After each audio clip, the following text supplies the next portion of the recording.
Bonjour et bienvenue à cette vidéo sur statistique à deux variables. On va voir régression exponentielle.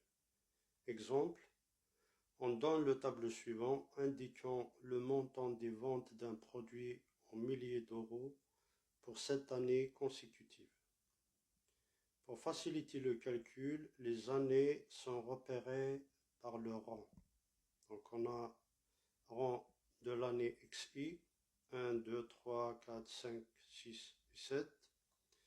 Montant des ventes MI, 37 000, 45 000, 74 000, 99 000, 148 000, 297 000 et 601 000. On pose YI égale ln de MI, c'est-à-dire on fait un changement de variable. Calculer le coefficient de corrélation entre XI et YI. Deuxième question, donner l'équation de la droite de régression de Y en X. Et troisième question, déduire le lien entre MI et XI. Les calculs faits avec calculatrice donnent R le coefficient de corrélation 0,984. Donc, en conclusion, la corrélation est très bonne. La calculatrice aussi nous donne A, coefficient de la droite de régression, 0,458 et B, à peu près 9,847. Donc l'équation de la droite de régression est Y égale à 0,458x plus 9,847. Troisième question.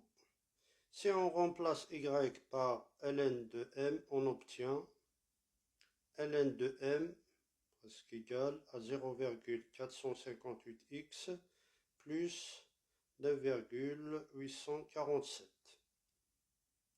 Donc soit M, donc on passe à la fonction exponentielle. Donc exponentielle de ln de M, ça donne M. Et là, on aura exponentielle de 0,485x plus 9,847. Et ça donne exponentielle 9,847 fois exponentielle 0,458x. Donc si on fait le calcul de l'exponentielle 9,847, ça nous donne 18 902 fois exponentielle 0,458x. M presque égal à 18 902 fois, donc si on calcule la part exponentielle 0,458, ça nous donne 1,58. Donc ça donne M égale à 18 902 fois 1,58 exposant x. Voilà. Petite remarque pour le changement de variable. Donc, on a deux cas. Premier cas, si on a un phénomène qui tend à s'accélérer, quand vous faites le nuage de points, vous aurez quelque chose qui ressemble à ça.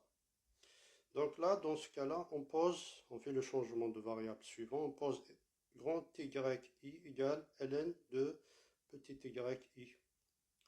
Et c'est ce qu'on appelle régression exponentielle. Dans le deuxième cas, si on a un phénomène qui continue à progresser, mais de moins en moins vite, par exemple comme ça, dans ce cas-là, le changement adéquat, c'est on pose YI égale exponentielle petit yi. Et c'est ce qu'on appelle régression logarithmique. Voilà, je vous remercie.